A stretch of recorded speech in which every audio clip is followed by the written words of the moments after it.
Ready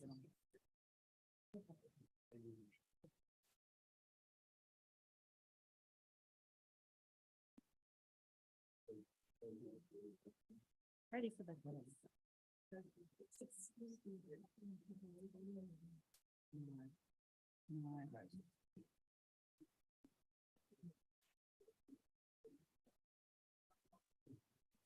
Good evening, everyone, and welcome to tonight's public forum being held in the Council Chambers for this Monday, 13th of March. Item 1, recording of the public forum. So a reminder that this public forum is being audio recorded for administrative purposes. By speaking at the public forum, you agree to being recorded. Please ensure that if and when you're speaking at this public forum that you are respectful to other people and use appropriate language. Albury City accepts no liability for any defamatory or offensive remarks or gestures made during the course of this public forum. Item 2, conflict of interest declarations received by the Chair. Acting CEO. None received, Mayor King. Thank you. Item 3, speakers. Item 3.1, Rebecca Shishka, in relation to item 9.2, the notice of motion 40-kilometre zone in Olive Street outside the Aspect School. And Rebecca is speaking for the motion. If Rebecca is here, please feel free to make your way and make your presentation. Welcome. Welcome. Thank you. Good evening, Mayor King and councillors. Thank you for giving me this opportunity to speak about the road safety issues at Aspect Riverina School. I am here on behalf of concerned parents and staff.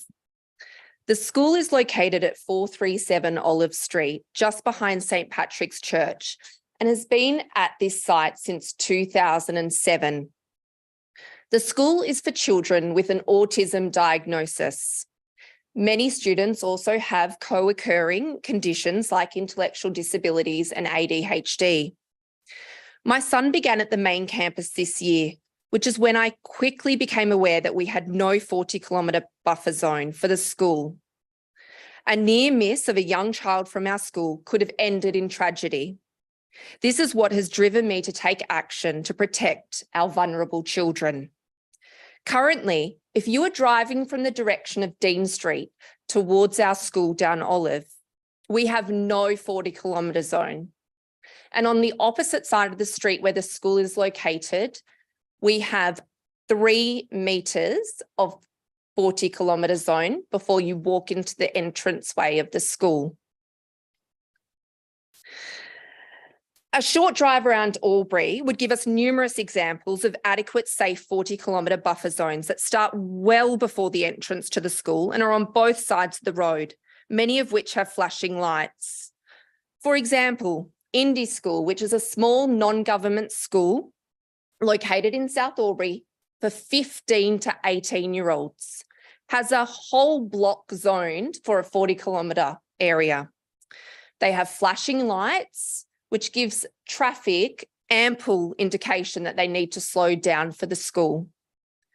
Albury City Council workers attended Aspect and agreed that the correct buffer zone was not in place.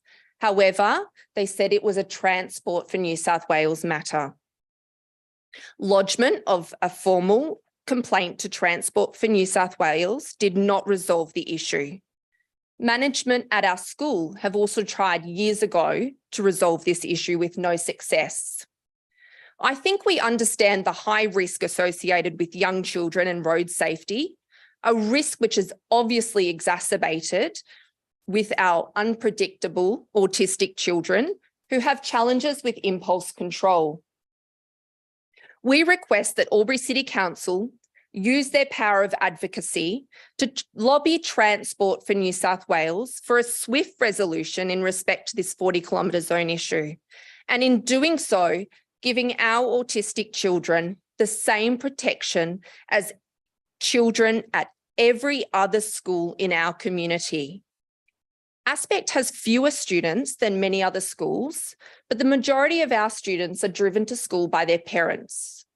We need to walk them into school to keep them safe, and unfortunately, they're not catching school buses. We must, at the moment, park all the way down to the Riverina Highway. We are competing with St. Patrick's School, Albury Public School.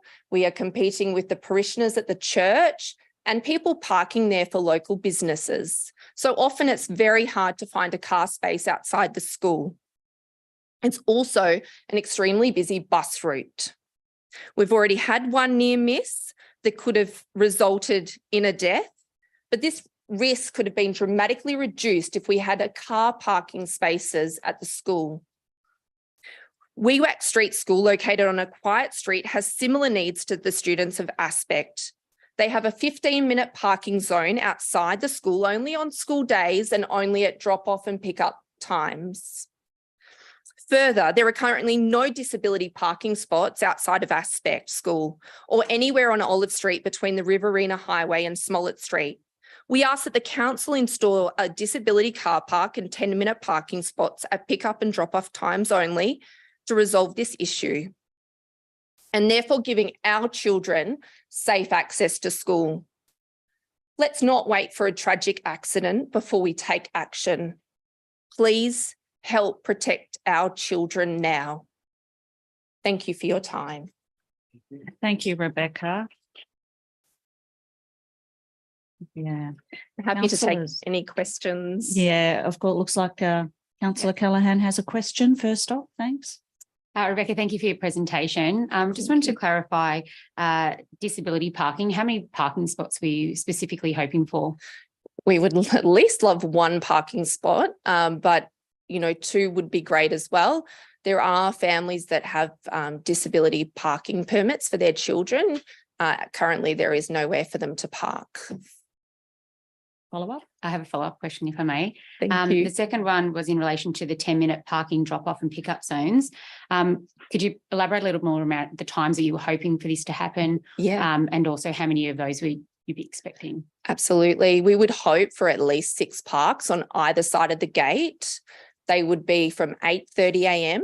to 9:15 a.m.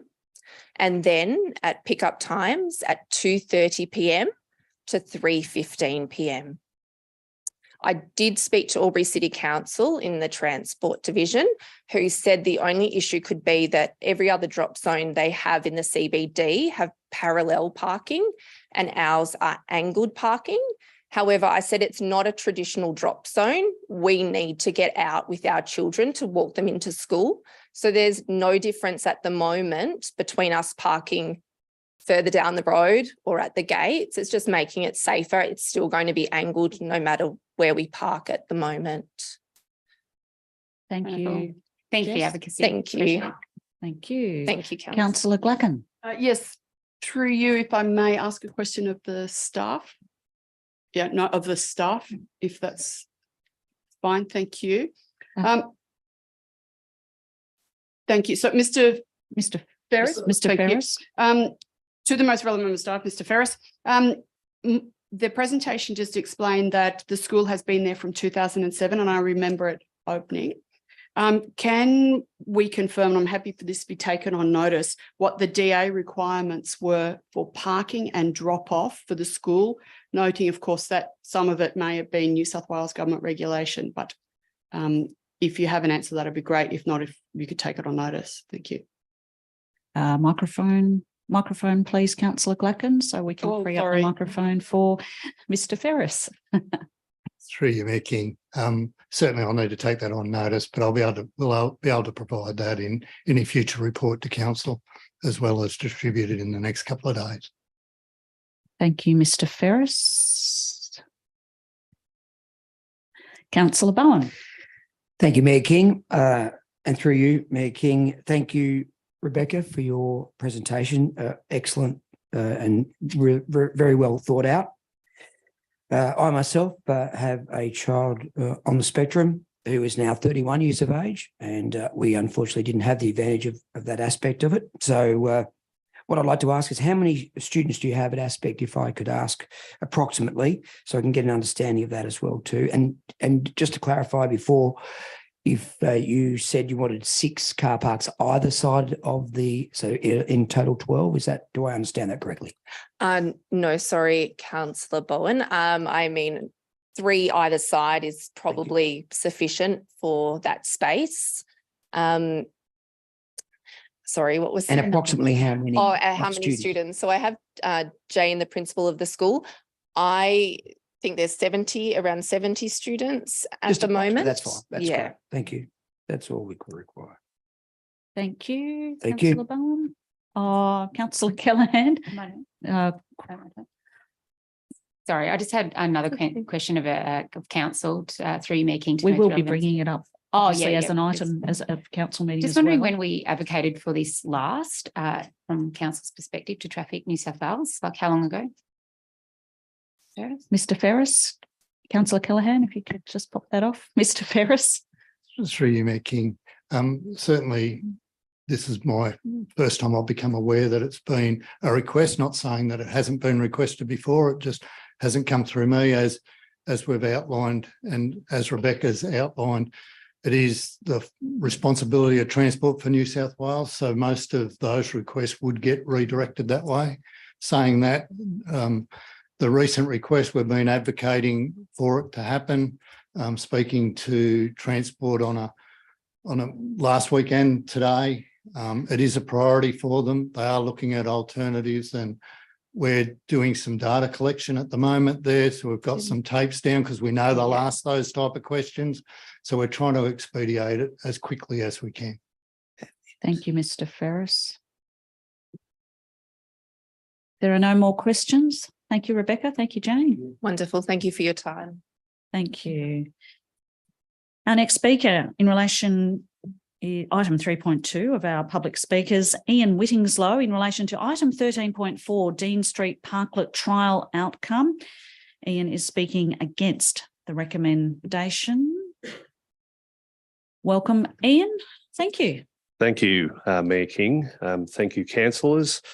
I'm here on behalf of a group of other business operators within the CBD who have concerns over the parklets and what impact it might have on their businesses. The concerns that we have there also that we've raised are things such as the reduction of car parking that's within the CBD.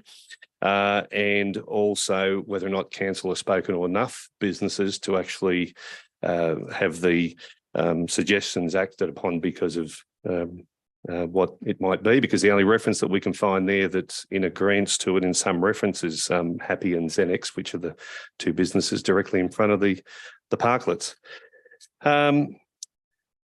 The parklets are taking up valuable car parking spaces, as I mentioned, reducing the access for businesses, and parking's always been a big issue around the CBD. And it's something that we sort of have a passion for to try and retain and keep as many people from outside of our regional area and shoppers to come to and find easy access to get to the stores and do business or visit any other type of places within the town. One of the concerns we have about it is that it bottlenecks Dean Street.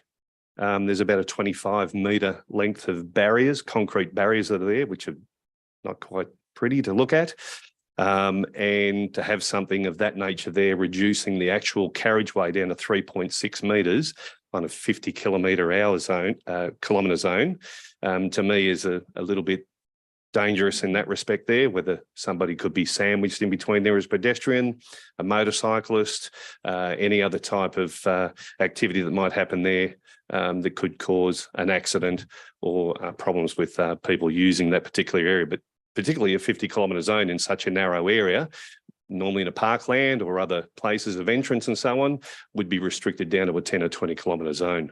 The fact that we got that 50 kilometre zone there, it's pretty fast when you've got trucks and buses and large vehicles using the street on a daily basis. And I just think that's an accident waiting to happen.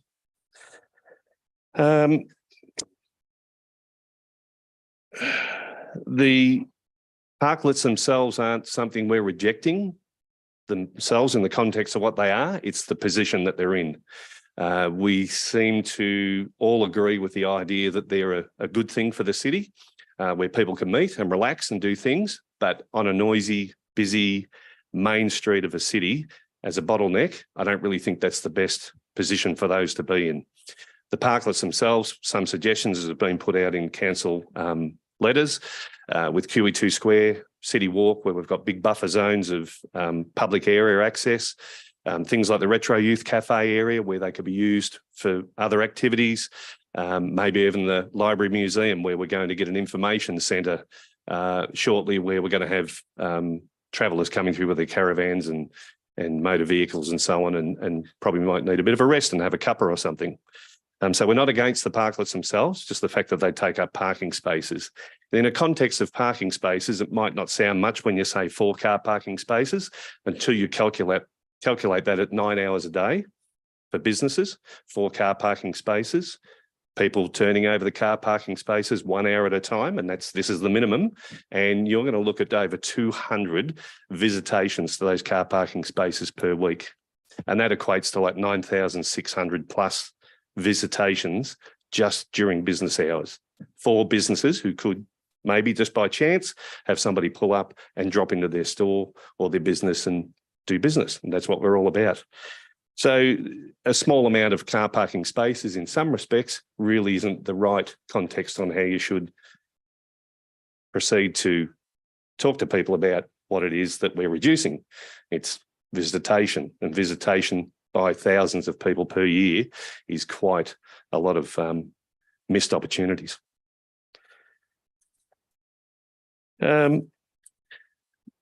Yeah, that's pretty much the main focus on what we've come up with is the safety of what it is and why does it have to have those barriers. And we think that the parklets as a good option would be better off in another place around the city to enhance it. Thank you. Understood. Thank you, Ian. Thank you for your presentation. Councillors, any comments or questions? Councillor Bowen. Thank you, Mayor King, and through you to Ian, if I may, to Mr. Winslow. So you're saying parklets are okay as long as they're not in a car parking space. Is that what you're saying? Correct, yes. So if they were to go somewhere else in Dean Street and went into a parking space, that wouldn't be ideal. A suitable place where there's no traffic and no risk of any accidents or things happening. I think if they're going to be a casual, relaxing place to be, it should be an environment that reflects that rather than the noisy traffic, motor vehicles, trucks, buses and things of that nature. Thank you. Just wanted to understand that. Thank you. Yep, thank you. Councillor Cameron. Thank you, Madam Mayor. Oh, No, you're on. just wasn't loud. Hello. Hello, yeah, I can hear you. How are you? Yeah, good, thank you. I took from your presentation that you and your business were not involved in the public consultation. Is that correct? No, not at all. Our business is further down in Dean Street. We're not quite sure. Nobody has a figure that we're aware of that can show us who was consulted in this in the initial stages.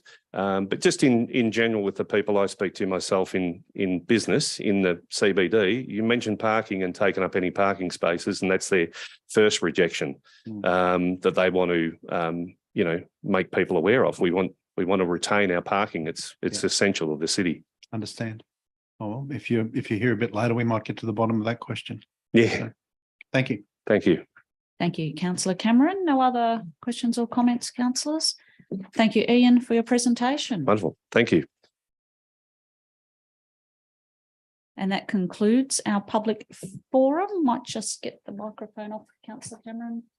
Just thank you for your patience. Yes, we have a bit of an audio issue there, but that's okay. That concludes tonight's public forum. Thank you very much, everyone.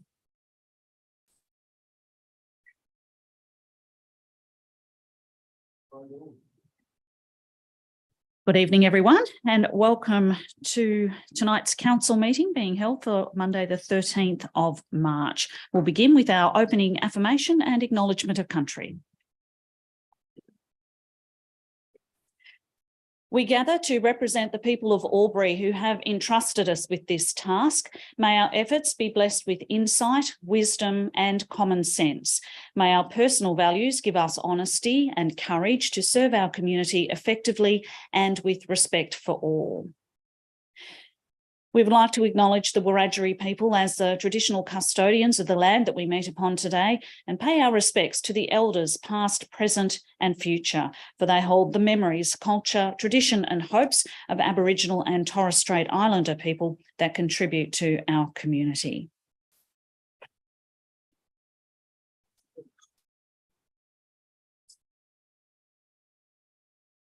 Item 2, recording and webcasting of the meeting. This council meeting is being webcast and recorded. By speaking at the council meeting, you agree to being recorded and webcast. Please ensure that if and when you are speaking at this council meeting that you are respectful to other people and use appropriate language. Albury City accepts no liability for any defamatory or offensive remarks or gestures made during the course of this council meeting. An audio recording will be made for administrative purposes.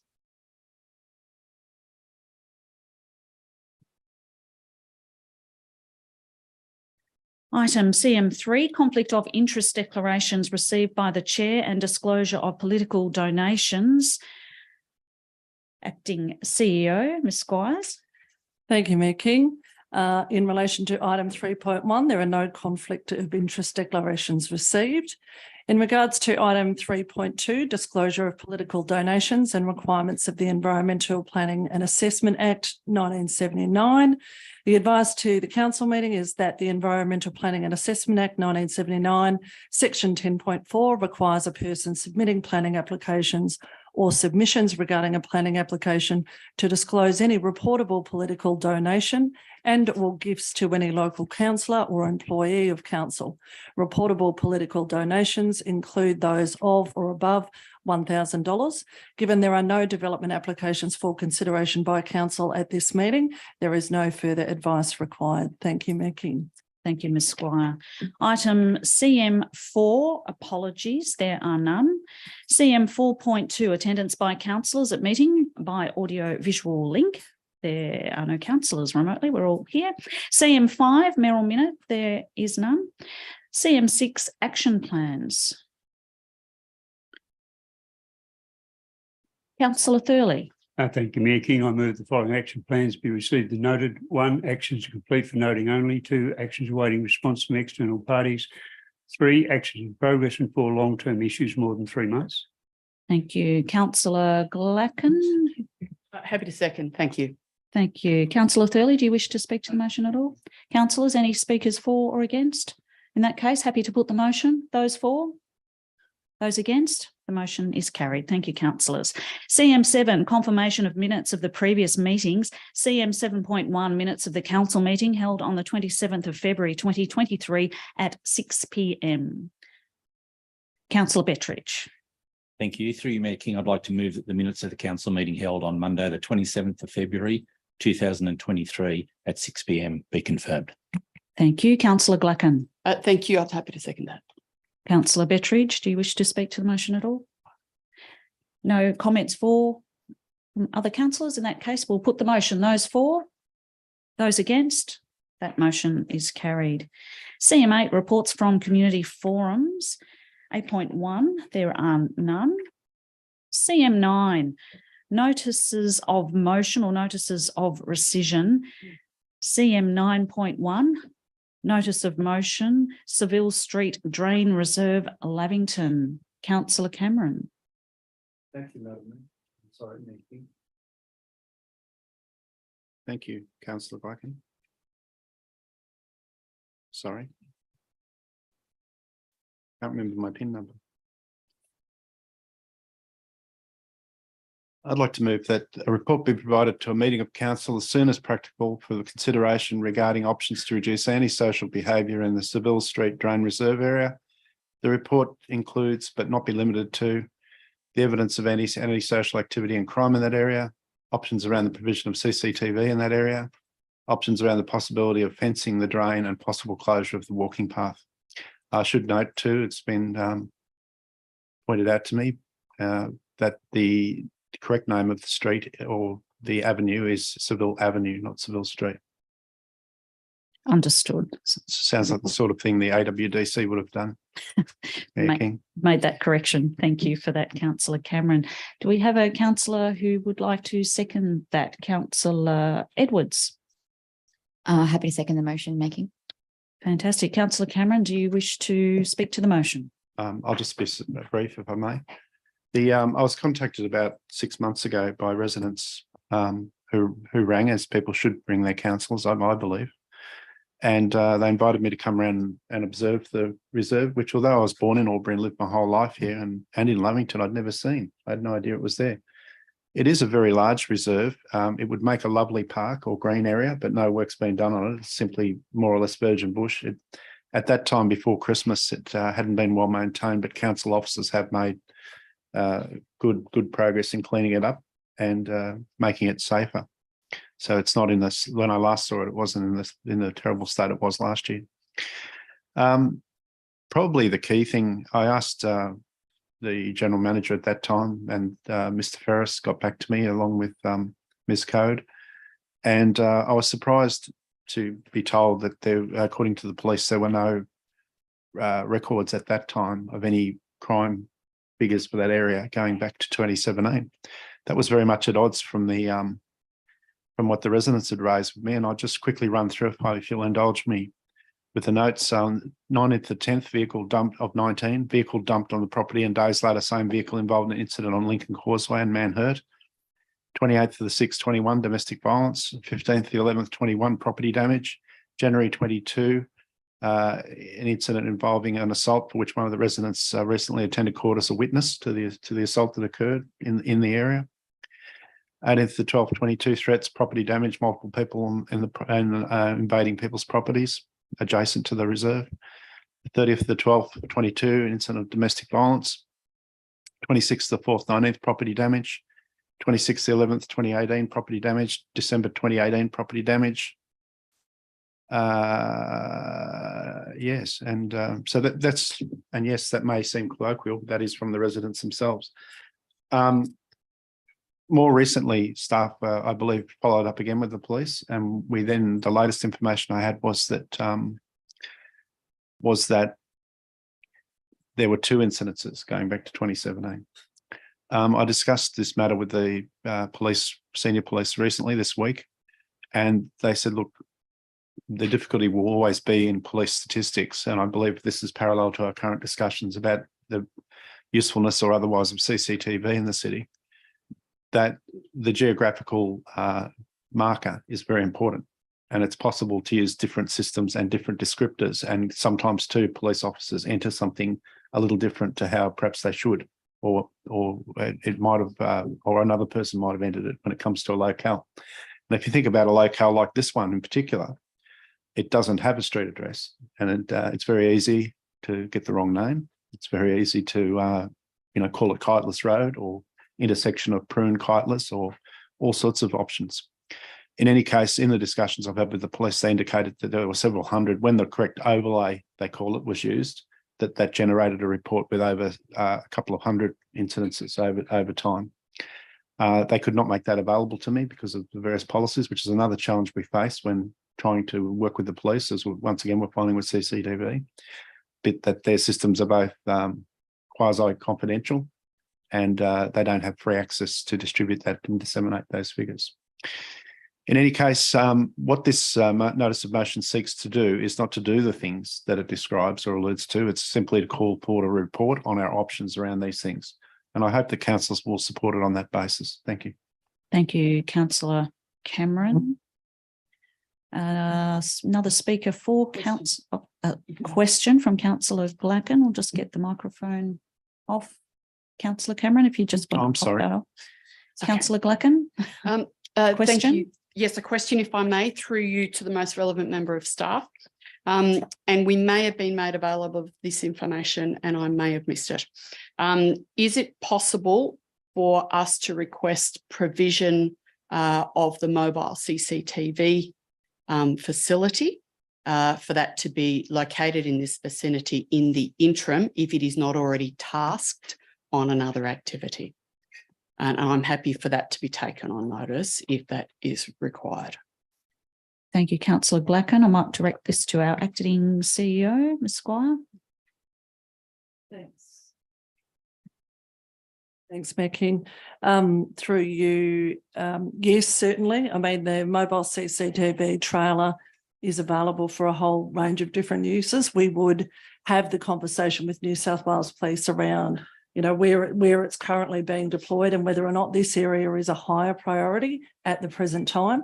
And certainly I expect that would be one of the things that we could identify if council resolves to request the report, how we could use the mobile CCTV trailer to address some of the antisocial behaviour that might be happening. But as I said, it would very much depend on what demand for the trailer was at a particular point in time and how that fitted into the overall schedule, but certainly a possibility. Thank you, Acting CEO. Councillor Edwards. Thank you, Mayor King. I'd like to suggest an amendment to the motion for the consideration of the mover, and that is for the last point to alternatively read. I have sent through, so I'm hoping that that's somewhere. We'll just pause while we get the proposed amended.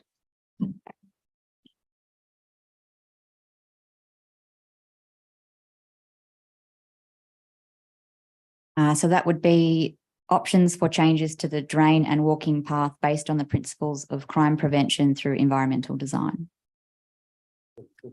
Councillor Cameron. Councillor Cameron, are you happy to consider that amendment? Yeah, I'm quite happy to accept that amendment, Mayor King. Thank you. Any other speakers for or against? Councillor Cameron, do you wish to close debate? No, thank you, Mayor King. I think it's a fairly self-evident issue. Thank you. In that case, we'll put this motion as it has now been amended. Those for? Those against? That motion is carried. Thank you, councillors. CM 9.2, notice of motion, 40 kilometre zone in Olive Street outside the Aspect School. Councillor Cameron. Thank you, Mayor King. Speaking of self-evident issues, I think this is even more obvious. I would like to ask a question, so if you'll indulge me, I'll do that in the middle of speaking, if you'll allow. I'd like to ask through you to the most appropriate member of staff, how is it that the Department of Transport has primacy over this when, to my knowledge, all of the roads in the city of Albury where 40 kilometre zones apply, except possibly for parts of Riverina Highway, are council roads? Just ahead of Mr. Ferris, we might just get a seconder for that motion. That way we can debate the issue. Councillor Callaghan, happy to second.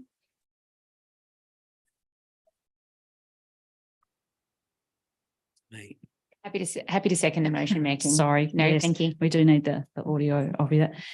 Mr. Ferris, thank you. Through you, Mayor King.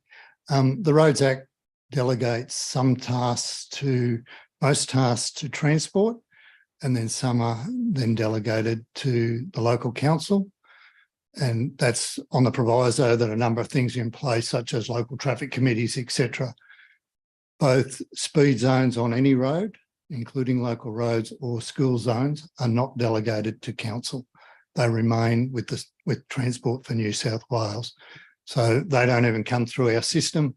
As discussed earlier, Aspect School need to make direct representation to Transport, albeit we support that and advocate for it. But yeah, school zones, speed zones, etc., are not delegated. The parking issues, they're certainly delegated, and we can take them through local traffic in future meetings once we've done the investigations. Any follow-ups, Councillor Cameron? No, thank you, Mayor King. So I'll just continue on if I may. Please. Thank you for that. In any case, like the previous motion, this calls for a report around our options. I'm aware that a certain level of discussion is underway already, but I think it's good if we as a council firm up or express in some way our support for the struggle that the Aspect School is having on this issue. And also too, as has been raised tonight, the very real need for disabled parking. You know, it's the whole thing is a non sequitur, really. I mean, you have a school which is catering for special needs of some children, and there's no disabled parking there. I mean, it beggars belief. I was happily under the impression previously that such things were compulsory, and and indeed that 40K zones around schools were automatic or more or less automatic. And I was quite shocked to find that it hasn't been done in this case. I'm also cognizant of Councillor Glacken's earlier question about the original DA and planning arrangements. And I think that was a good question. And it'll be interesting to see the answer to that in due course. So thank you, Mayor King. That's all. Thank you, Councillor Cameron. Any other speakers for or against? Councillor Baker. Thank you, Mayor King. I'd like to also speak for this motion and just make an observation that the traffic lights give priority to Smollett Street. So people crossing or cars crossing Olive Street have a shorter time to get across, and often they do speed between Olive and the old Hume Highway. Thank you, Councillor Baker. Another speaker for Councillor Callaghan. Oh, thank you, Mayor King. I'd just like to follow up in support of the motion as well. And I'd like to thank both Rebecca and Jane for attending and for Councillor Cameron to bringing this to our attention. I'm shocked and that Transport for New South Wales hasn't already acted, but they're continuing to advocate and bring it to council attention, and council, I believe, are much in favour of and in support of a disability parking access for pick up and drop off and the change of time zones. And I'm certainly in favour of it. So thank you for coming tonight. Appreciate it. Thank you, Councillor Callaghan. Councillor Edwards, speaker for. Yeah, I'd like to thank the speakers today, the parents and staff for their advocacy on this issue, and for Councillor Cameron for bringing this motion. Of course, our children need to be able to get to school safely. I've also previously raised the issue of safe drop-off zones and pedestrian crossings around our schools in the CBD in my previous role as a P&C president of another nearby school. I'm very sorry that it's come to this and the impact that it's having on your children. I'll be supporting this motion for advocacy to help facilitate a solution. Thank you, Councillor Edwards. Councillor Cameron, do you wish to sum up debate or happy to put the motion? Put the motion. Councillors, those for? Those against? That motion is carried. Thank you, councillors. CM10, presentations and deputations. There are none. CM11, reports or minutes of committees and working parties. CM11.1, minutes of the Sustainability Advisory Committee meeting held on the 13th of February. Councillor Thurley. Thank you, Mayor King. I move that council receives, notes and accepts the minutes and recommendations of the Sustainability Advisory Committee meeting held on Monday, the 13th of February 2023 at 3:35 be confirmed. Thank you, Councillor Edwards. Happy to second the motion, Mayor King. Thank you. Councillor Thurley, do you wish to speak to the motion? My colleague, Councillor Just get the microphones popped off on you. My colleague, Councillor Edwards, wishes to speak on this one, and I'll leave it to her. Speaker for, Councillor Edwards. Thank you, Councillor Thurley. I'd like to speak briefly about the zero emissions fleet transition plan that was presented to this Sustainability Advisory Committee meeting. I'm really excited for this transition to ramp up in earnest this year with the purchase of several zero emissions vehicles for our council fleet. As stated in Albury 2050, we strive to be a leading community when it comes to emissions reductions. We've made our commitment clear through the Climate Emergency Declaration. This plan states that our first priority is to set a transition target. New South Wales state government target of 100% all electric fleet is 2030. I'd like to thank Albury-Wodonga Towards Climate Health, or WATCH, for their advocacy on this matter, and I look forward to working with councillors, staff, the Sustainability Advisory Committee and WATCH to set our own achievable target for the council fleet in the near future. Thank you. Thank you, Councillor Edwards. Any other speakers for or against or questions, councillors? Councillor Thurley, do you wish to sum up? Happy to put the motion, councillors. Those for? Those against? That motion is carried. CM 11.2, minutes of the Companion Animals Advisory Panel held on Wednesday, the 15th of February, 2023. Councillor Edwards. I move that council receives, notes and accepts the minutes recommendations of the Companion Animals Advisory Panel meeting on Wednesday, 15th of February, 2023. Thank you, Councillor Edwards. Seconder? Councillor Thurley. Second the motion, Mayor King. Thank you. Councillor Edwards, do you wish to speak to the motion? No other questions, comments, or speakers for or against? In that case, we'll put the motion. Those for? Those against? That motion is carried. CM 11.3 minutes of the Sports Albury Advisory Committee meeting held on Wednesday, the 15th of February, 2023. Councillor Callaghan. Thank you, Mayor King. I wish to move that the council receives, notes and accepts the minutes recommendations of the Sports Albury Advisory Committee meeting held on Wednesday, the 15th of February, 2023. Councillor Thurley. Second the motion, Mayor King. Thank you. Councillor Callaghan, do you wish to speak to the motion? Thank you, Mayor King. I do. Firstly, I'd like to highlight Adrian Fury, who has given his resignation to the SAC. He's been on the committee for close to 20 years now, so an exceptional commitment to the Sports Advisory Committee. So thank you to Adrian. I'd also like to bring our attention to slightly past event, the Hume Bank City to City, which is held on the 19th of Feb, which was very much in the public domain. And I think the community really stepped up this year, raising $130,000 for a MyTech teledoc machine, which will provide Wodonga Emergency Department access to Victorian Stroke Telemedicine Program. In saying that, I'd also like to bring attention to an upcoming one, and hopefully we can get as many participants as well, which is the Nailken Hill Run, which is on the 7th of May, 2023. And I say this because with years of COVID and people being locked up, it's so wonderful to see our community back and in that spirit. But not only that, these events aid in building a happy, healthy and connected community. So I just wanted to bring attention to that upcoming event that'll be held in Albury. Thank you, Councillor Callaghan. Thank If there you. are no other speakers for or against, we'll put the motion. Those for, those against, that motion is carried.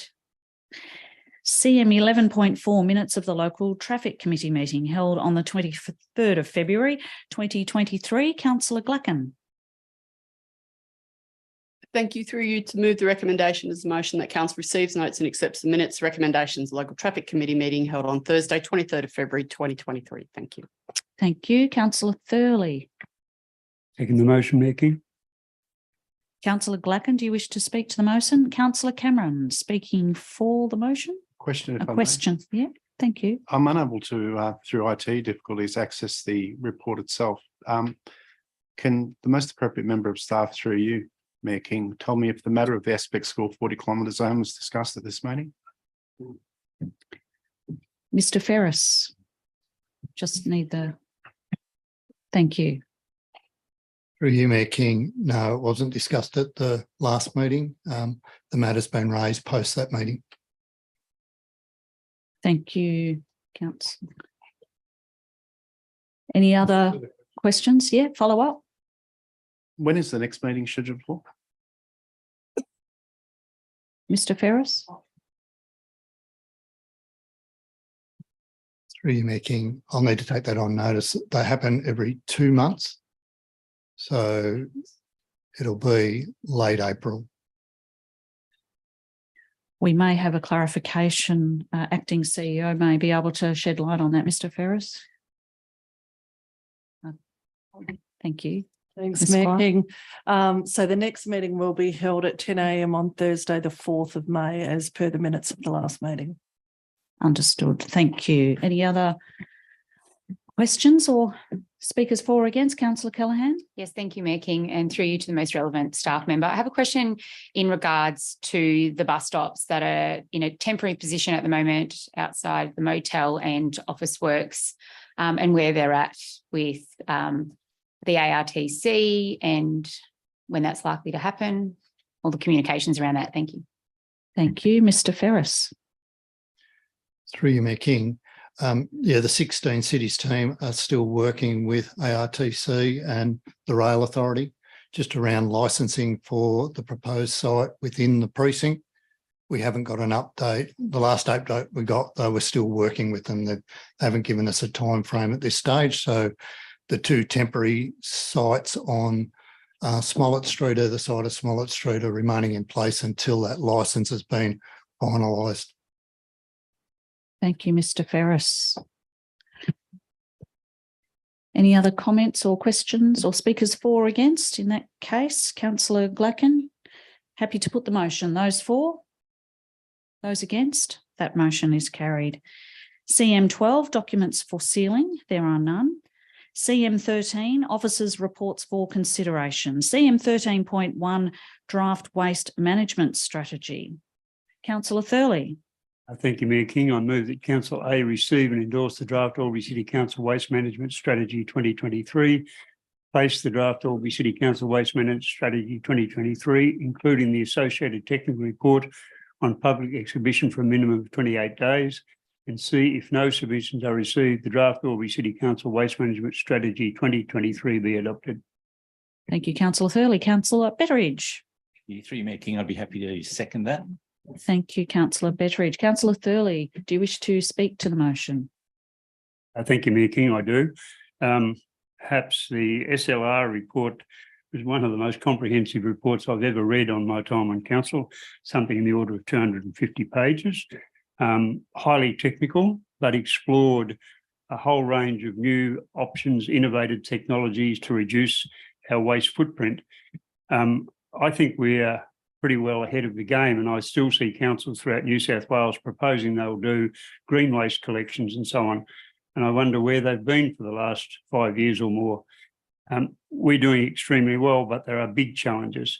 We want to reduce our waste to landfill by more than 80%, and that's tough.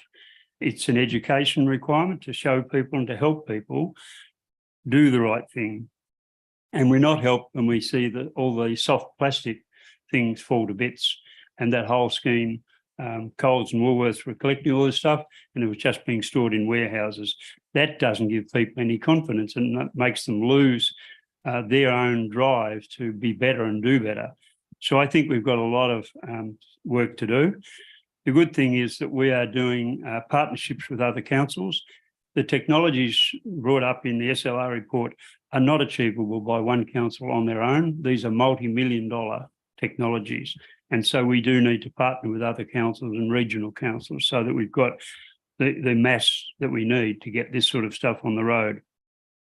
The other issue I think is going to become increasingly a challenge. It's already a challenge in major cities, but apartment dwelling and waste collection is going to be a difficult concept. It's okay when you walk out your front door and you've got the 3 bins around the back, but if you live on the 6th floor of an apartment building, how do you do all that? So it's something we need to take into consideration in our planning of these new developments. But on the whole, it's a positive story here in Albury. We're doing very well, and we've just got to keep trying harder and trying to educate our community how to do this better. Thank you. Thank you, Councillor Thurley. Councillor Callaghan. Thank you, Mayor King. The waste management strategy is important in establishing the key strategic goals and legislative targets to set us in good stead for a more sustainable and carbon neutral future. By implementing best practices, waste minimisation, and ultimately diverting waste from landfill, whilst also meeting our regional demand, is vital. The building of the construction and demolition material recovery facility was happening in 2023, and there's commencement on that, which is brilliant. Will support meeting future targets and the community's aspirations of sustainable future, and will assist the Albury Waste Management Centre to reach its aim of diverting 95% of landfill within the next 10 years. Our community care about preserving the environment, and as councillors, we have declared a climate emergency. This strategy will support actions that will reduce emissions and prevent the amount of what is perceived waste to people entering landfill. However, I'm strongly opposed to the burning of plastics and the investment into the refuse derived fuel plant, which is estimated at a $3.3 million cost to council. Reduce, reuse and recycling can bring economic gain, and we need to think about a waste in our different context. We all have a responsibility to play, and we all need to play our part. Have your say, be heard and be part of the sustainable future in our region. Thank you. Thank you, Councillor Callaghan. Councillor Edwards. Thank you, Mayor King. I support the exhibition of this draft. However, I also absolutely oppose any investment in a refuse-derived fuel plant, or RDF plant, which is one of the options presented in this strategy. We should not be incinerating plastic or other waste to make energy. This falls well below our community's expectations for our environment and our well-being. Any future investment should be directed to achieving a circular economy. So I look forward to hearing what our community's views are on this and where our community thinks we should be prioritising our investment in waste management infrastructure. Thank you. Thank you, Councillor Edwards. Speaker for or against, Councillor Bowen. Thank you, Mayor King. I speak for, excuse me, the motion. I look forward to it going out on public exhibition as well too, to hear the feedback from our residents and our community as well too. It's only come notice to me today, and just a comment to say that I've had a call from a resident who have had their recycle bin taken away, stating that they didn't understand what is to be recycled and what is not to be recycled.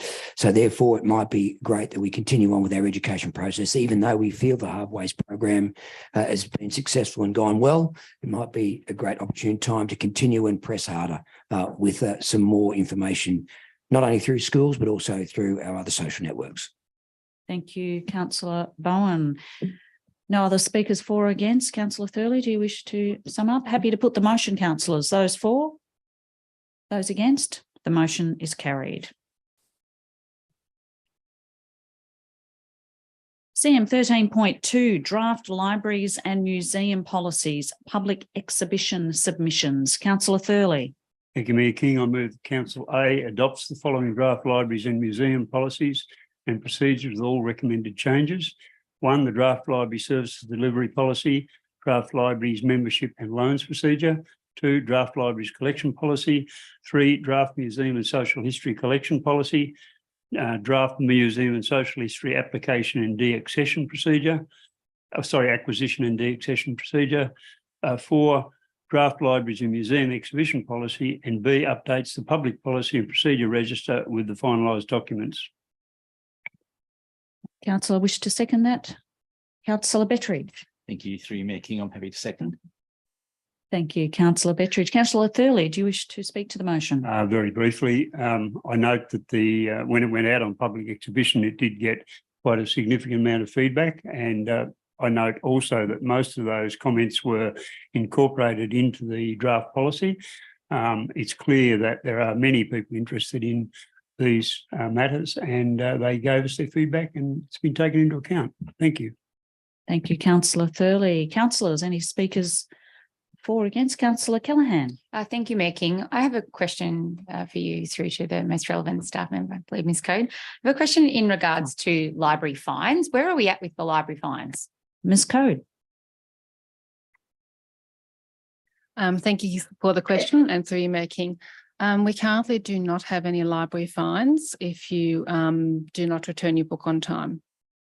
We work with the particular person to make sure that we can get the book back, and we try and support them. Follow up? No fines currently. For if you, yes. Okay. Thank you. Great. That's it. Yeah. Councillors, happy to put the motion in that case? No more questions? Those for? Those against? That motion is carried. CM 13.3, Albury Airport Advisory Committee membership. Councillor Bettridge. Thank you. Through you, Mayor King, I'd like to move that Council A receives and notes a report, and B endorses the Albury Airport Advisory Committee membership as follows. 1, aviation industry representatives. 1, Mr. Andrew Baker from Air Services Australia.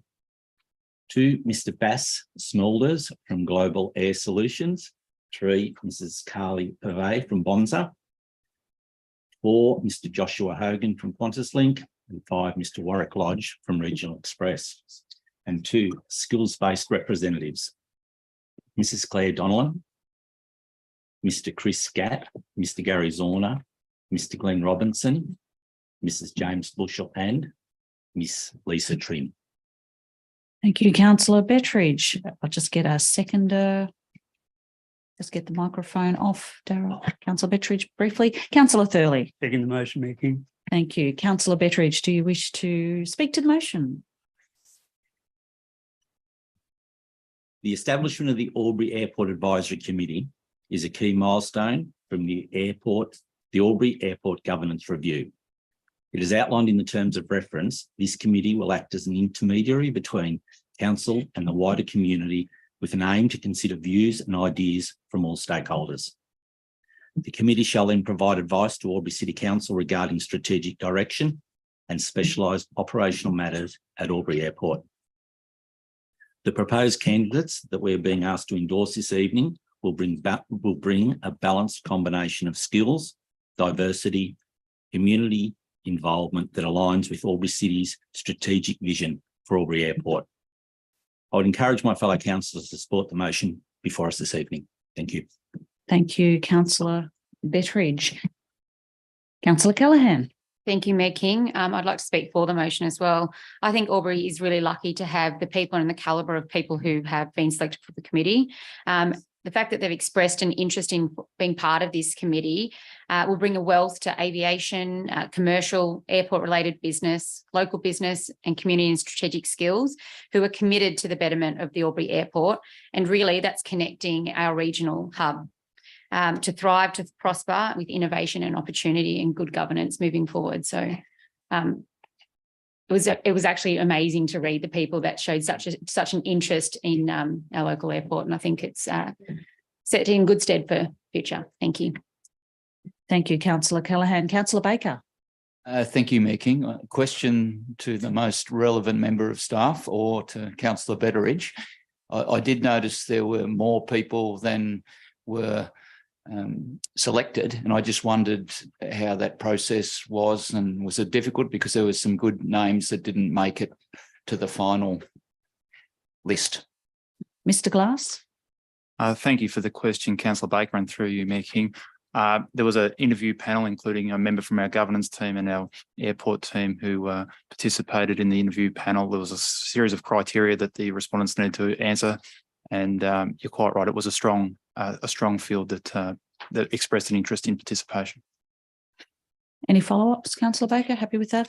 Thank you, Mr. Glass. Any other questions or speakers for or against councillors?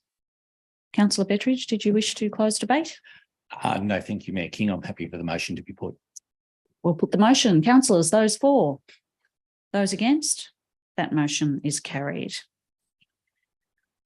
CM 13.4, Dean Street Parklet trial outcomes. Councillor Callaghan. Thank you, Mayor King. I'd like to move that the council extend the duration of the existing parklet installation at 465 Dean Street, Albury, for up to 2 years, subject to review as necessary, or at the conclusion of the 2-year period, whichever occurs first. Councillors, do we have a seconder? Councillor Bowen. Thank you, Mayor King. I'm happy to second that motion so that we can debate this interesting topic. Thank you, councillor Bowen. Councillor Callaghan, do you wish to start debate or speak to the motion? No, I will speak to the motion, but I will reserve my right. Floor is open. Just noting that she reserves her right. Councillor Edwards. Thank you, Mayor King. We've already made a significant investment in these parklets, which have been well received by our community. Opposition to the parklets mainly focuses on the loss of parking. Notwithstanding these genuine concerns and experiences of businesses, we have been told time and time again by experts that we have an oversupply of parking in our CBD. The two businesses opposite the parklet support the extension, including Xenex, which sadly recently suffered a fire. I'd love to see these parklets continue to support these and surrounding businesses and continue to activate Dean Street. To get even more value out of the previous investment, we should, as per the staff recommendation, extend the parklets for up to 2 years. The up to is important here. As suggested by our speaker, Ian, and thank you for coming tonight, there may well be better locations for these parklets. So I would support the relocation of these parklets to a better location if and when that location is identified within the 2-year timeframe. Thank you. Thank you, councillor Edwards. Speaker, councillor Cameron. Thank you, Mayor King. I'd like to ask a question through you, if I may, and then I'd like to speak against the motion, if I may. Question to Mr. Glass. Or question through you to the most appropriate member of staff. What businesses were consulted during this process, and how were they selected? Thank you for the question, Councillor Cameron, and through you, Mayor King. I'll take the question in regards to the original parklet proposal. So at the time, a council report was presented to council at its meeting on the 26th of July 2021, so almost 2 years ago now, and the report detailed the consultation process, which highlighted a 3-stage consultation, including engagement of Albury Business Connect to conduct face-to-face interviews with all of the businesses in Dean Street and Mate Street. There was 97 businesses that were directly engaged through at least once through that three-stage consultation. In the report, it highlighted in detail the consultation that was undertaken, and obviously council decided to progress with the recommendation to participate in parklets following that consultation and the report that was received. Further, A follow-up? thank you, Mayor King. So there were 97, or unless I misheard, all of the businesses was the intention to consult originally on the original proposal. Yeah. Who's been consulted on this tranche, on this projection, on this plan? So thank you for the question, and through you, Mayor King. There was a two-stage consultation process through this as a result of the parklet trial, and all businesses were encouraged, as well as the public were encouraged to make their submissions via an online. It wasn't a face-to-face direct engagement with businesses on this occasion. And I think the report highlights there was 252 submissions in the first phase and 195, I think, in the second phase. Another follow-up? Please, may I have some more, Mayor King? You may. That begs two questions. One, which businesses were identified, if any, in the responses, and how was the invitation put out to business owners? Thank you for the question. So the invitation was promoted through our website, Have a Say, as well as through Albury Business Connect and its members. And what businesses, if any, were identified? So what businesses made a response? I'll have to take that question on notice as to across that 252. How many of those were individuals versus businesses? Right. Thank you. Thank you. Thank you. Thank you, Councillor Cameron. We might just get the mic off to get our next Sorry. speaker. Thank you. Councillor Bowen. Thank you, Mayor King. I have a number of questions, if I may, regarding this. Thank you for your question. I'm very much on the fence about this, whether I'm for or against at this stage. So I'll ask a number of questions, if I may, especially, and thank you, Ian Whittingslow, for your presentation as well too. So from my understanding, there was, and reading the report, there was 24,000 people visited the parklet, and the question was asked, when people visited the parklet, did they go to a business before or after it? I would, my comment on that would be, I would think people would not be going down to visit the parklet. I think they'd be going down to a business, and then they might stop at the parklet. So I thought it was a rather unusual question to ask as part of the survey, which with 24,000 people going through that, there were 17 community events. Were those 17 community events at the cost of the 175,000 to which were stated, or is that additional? Mr. Glass. Yeah, thank you for the question. My understanding is that's additional on top of the cost. So I understand that we activated 17 community events, which obviously to in turn help increase the number of people going to the parklet itself, and with an increase of price on what our initial cost of the 175,000. Thank you for that. A follow-up question again. Now, I believe the parklets are designed for just that, car parking spaces. Is that correct? So therefore, we wouldn't be looking at parklets in a park or on a footpath. Is that the way I understand it? Thank you for the question, and through you, Mick, that's correct. Right. Okay.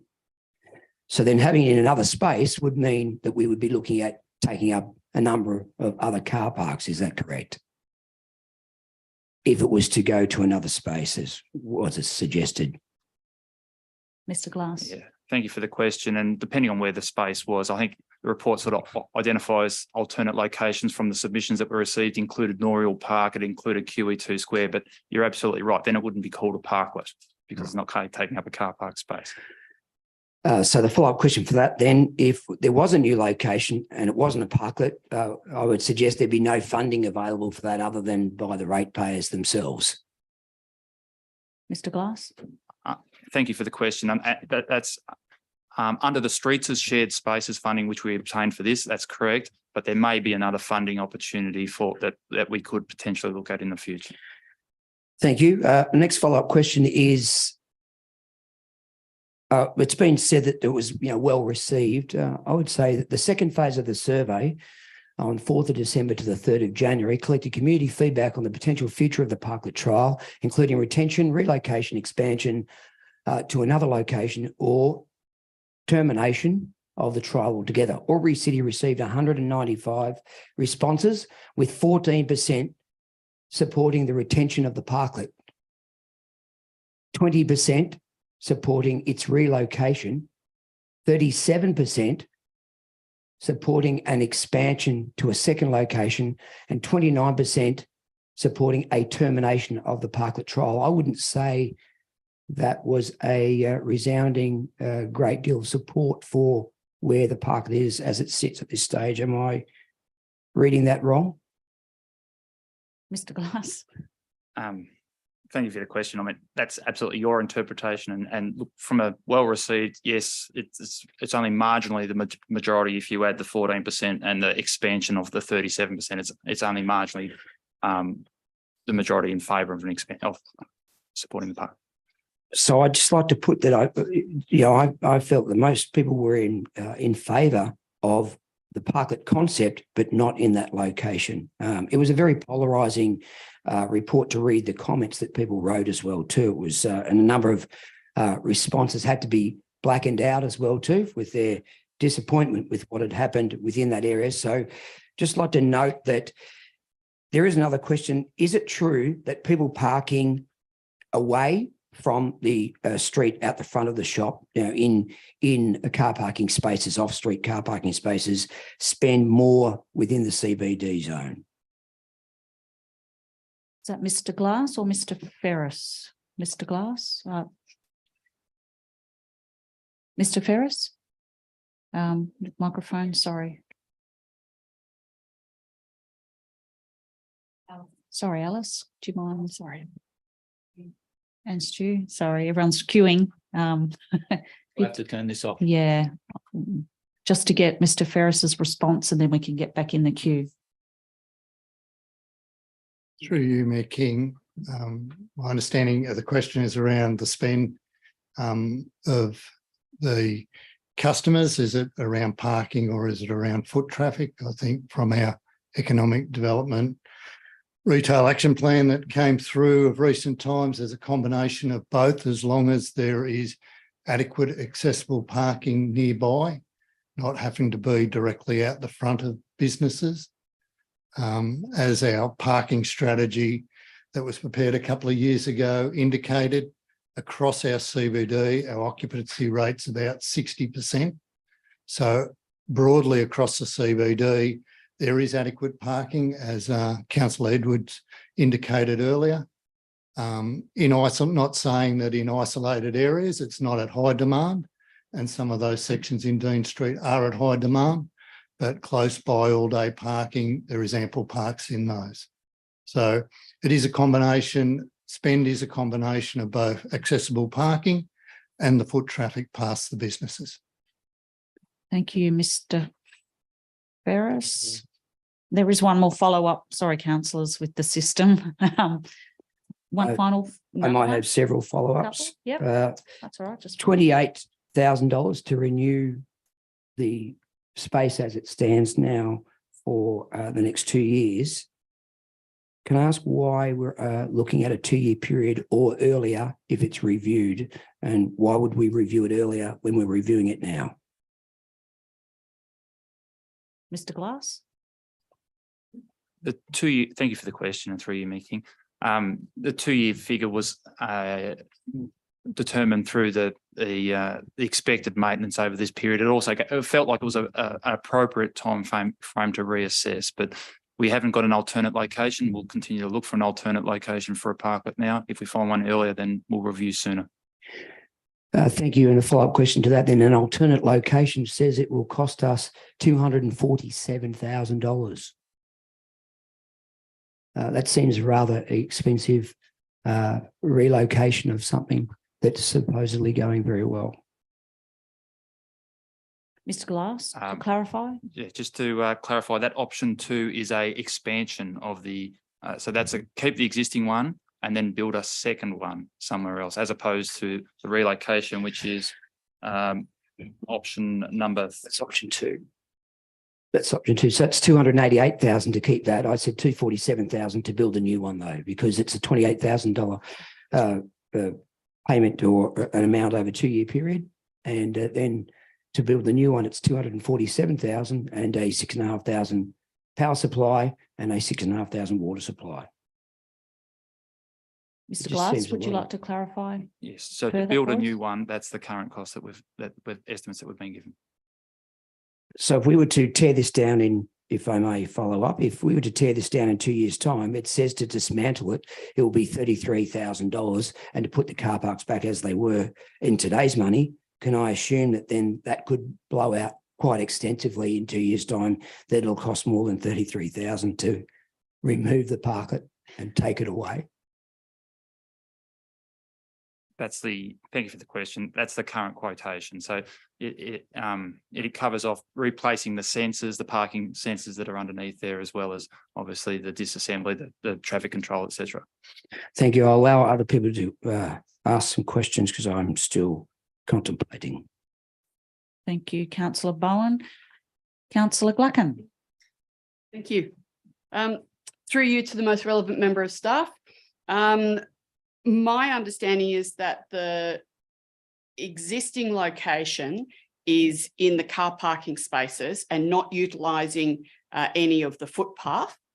Might it be possible should this be approved, the review period of the 2 years, might it be possible to consider moving the spaces partly onto the footpath, but not completely, with the view to possibly enabling 1 or 2 parallel parks alongside the parklets that might replace some of those parking spaces, the 4 angle parks that have been lost to date. Complicated question, happy for that to be taken on notice, and it would only be if this was approved tonight. Mr. Glass. Thank you for the question, councillor Glacken, and you're quite right. There is a lot to consider there, and so we'll have to take that on notice in terms of public safety, knowing the amount of effort and work that went into the design for the first one, what services are available, the impact on the surrounding business and the footpath, and having parallel and angular parking in close proximity to each other there. I'll have to take that one on notice. Thank you. Thank you very much. Thank you, councillor Glacken. Someone's microphone on. Councillor Cameron. Thank you, Mayor King. Mayor King, I feel I have to speak against this motion. I was willing, as were other councillors, to support a trial of this concept. We've given it a very fair go and a good go. But now it's incumbent on us to make a responsible decision, not to kick the can down the road 2 years, but to decide if we're going to continue with this or not. I can't support continuing with it, although I think they're very nice facilities. They look good. You know, if they were reasonably priced, and if the project itself was to be what I would consider to be a reasonable expenditure of ratepayers' money, then I possibly would be willing to put aside or ignore the complaints of the store owners and those who rely on the parking. But there's something that's come up in the debate tonight that jars with me a little bit, and it's this.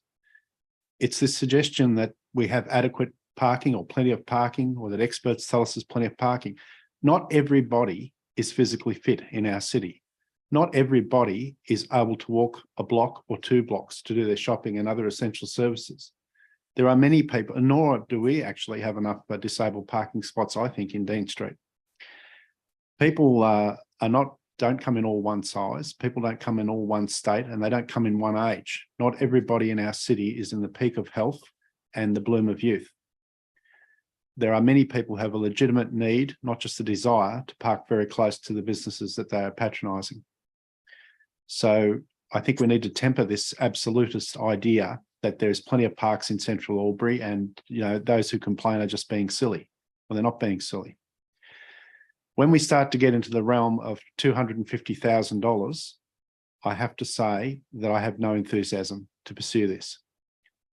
I think that we've given it a good go, as I mentioned earlier. We've given it a fair trial. They are nice, I'll admit that. They're lovely looking things, but they would be better served, and we could achieve the same outcomes, I think, by taking them out of parking spaces and providing the same facility on the footpath or in other areas, some of which have been mentioned tonight, such as the very good suggestion about the tourists to the new tourist centre, information centre, QE2 Square, or the Civic Centre, as I fondly recall used to be called, and a number of other places that are close by. There is no value for money for our ratepayers in going down this road and locking future councils into either more and more cycle of expenditure, and we are in deficit, remember, or having to decide and constantly review this program. Let's make a decision tonight. We've given it a good go. I believe that decision should be basically around recommendation number 4, that we abandon this process from here on in. Thank you. Thank you, Councillor Cameron. Just get the microphone, and for Councillor Baker, speaker. Oh no, sorry, Councillor Edwards was next in the queue. Apologies, we'll come to you directly. Thank you. I have a question through to the most relevant member of staff. Just in our report, it says that the Dean Street Parklet has enhanced the social amenity in Dean Street by converting 4 parking spaces into an architecturally designed pedestrian-friendly space. So my question is, do we have any other projects in our operational plan that would achieve similar outcomes? Mr. Glass? Thank you for the question. So I'm aware that our community team are working on placemaking spaces. The exact detail I might have to defer to just answer exactly. If you're looking for more detail than that. Take that on notice. Thank you.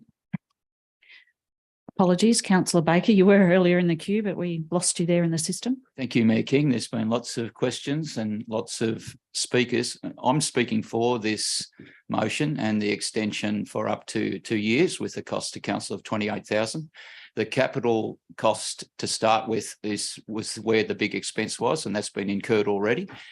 I haven't heard from any business that objects to this parklet. I've heard from a lot of people in the community who are curious about it, but I don't think it's as bad as I'm hearing tonight.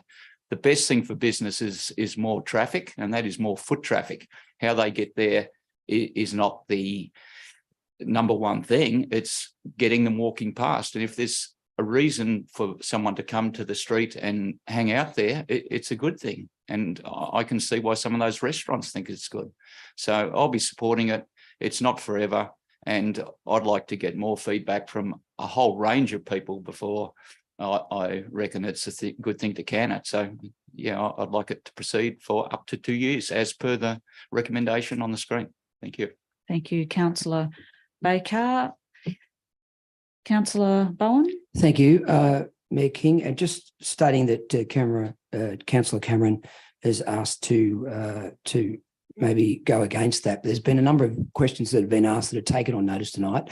And rather than incur any expense tonight, I'd like to propose an amendment to the motion that we defer this for a couple of weeks to be able to get those answers for those questions and to be able to make a better informed decision based around what we're doing. It won't cost us any more to do that. Otherwise, we're locking ourselves in for something that we don't need to hurry on. And there's a number of questions that I think haven't been answered tonight that we need to get the answers on. So I'd like to...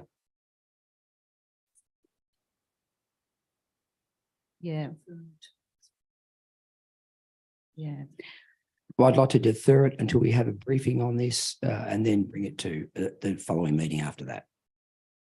So no later than 1 month from Sure. now. Councillor Cameron. Thank you. Correct. An amendment to the motion. So just to clarify that amendment. So you'd like to defer a decision on this to a future, to enable a future briefing to be then presented to council no later than 1 month from now. That will be suffice. Thank you. Do we have a seconder for that amendment? Councillor Betteridge. Thank you, Mayor King. I'm happy to second the amendment. Happy to second that amendment. So that amendment now becomes the motion. Any other speakers for or against that motion? Councillor Edwards. Thank you. I have a question to the most relevant member of staff. Are there any negative implications to deferring the decision? Mr. Glass. Thank you for the question. Not that I'm aware of, no. Thank you. Any other speakers for or against?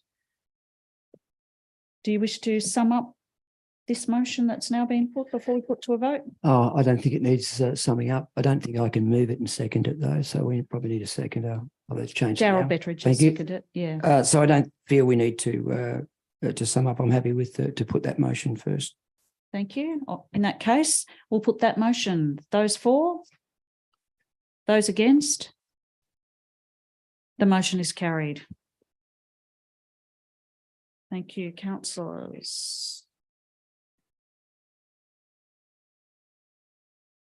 CM 13.5, the ALGA 2023 National General Assembly, submission of motions and attendance. Councillor Thurley. Let's wait for that to come up there. That's okay. Oh, thank you. We'll just pause while we wait for it to come up on the screen, given that we've. Here we go. Thank you, Mayor King. I move that Council A approves the attendance by the Mayor or Delegate and the CEO at the 2023 National General Assembly of the Australian Local Government Association and the Regional Forum to be held in Canberra from the 13th to 16th of June 2023. And B submits the following motion and supporting detail for consideration for inclusion in the 2023 National General Assembly business paper. This National General Assembly calls on the Australian Government to make available sustainable funding to ensure the continuation of free access to the Trove National Database and upgrade of the digital archive system of Trove. Thank you, councillor Thurley. A seconder, councillor Gluckin. Thank you. Happy to second. Councillor Thurley, do you wish to speak to this one? I'll speak very briefly. The New South Wales Public Libraries have been very strong on this matter, and they have also moved similar motions. They requested that all councils in New South Wales do so to provide strong support for this, and that's why I moved it in council. So I strongly commend this motion. Thank you, councillor Thurley. Any other speakers for or against? Happy to put the motion. Those for? Those against? That motion is carried. CM 14, officers' reports for noting. There are none. CM 5, delegates' reports for noting. There are none. CM 16, councillors' notice of urgent business. Councillor Thurley. Thank you, Mayor King. I thought it appropriate that since the director of MUMA is leaving, to make a note of her contribution to MUMA. Bree Pickering came here from Philadelphia, where she was the ED of Vox Populi, an art space, and she was also in the cultural program manager for the Australian Embassy in Washington. And since she's been here, she has really moved MUMA from where it started to, we've almost completed it, to become MUMA Proprietary Limited. And it's mainly due, or significantly due, to the efforts that she's put in. And I guess the other thing worthy of note is that she's been given the position of Director of the National Portrait Library, and what an honour that is. And we should be very proud that someone who's worked for us has achieved that recognition. So I'd like Council to note the contribution she has made to the success of MUMA. Thank you, councillor Thurley. Duly noted. Well done. Any other items of urgent business, councillors? No. Thank you. Item CM 17, confidential matters. Does the councillor Thurley? See the motion come up. Oh, apologies.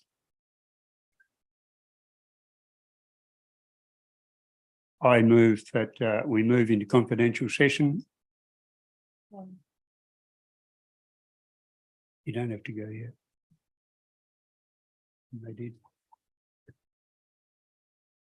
I move that council committee move into confidential to discuss item CM 17.1, as this is a confidential item exclusive of press or public, on the grounds that the matters relate to the matters and information are the following. C, information that would, if disclosed, confer a commercial advantage on a person with whom the council is conducting or proposes to conduct business. D, commercial information of a confidential nature that would, if disclosed, 1, prejudice the commercial position of the person who supplied it, or 2, confer a commercial advantage on a competitor of the council, Local Government Act 1993, number 30, section 10A2C D. Thank you. Are there any statements or submissions from the public regarding the reasons as identified for this confidential item CM 17.1? Given they've cleared, I'll take that as no. I'd like to second it. So councillors, happy to I'd like move to the second motion. it. So we have a seconder. Those for, will all vote. Motion's carried. Thank you. Now, just a reminder that the motion to move into confidential has now been carried.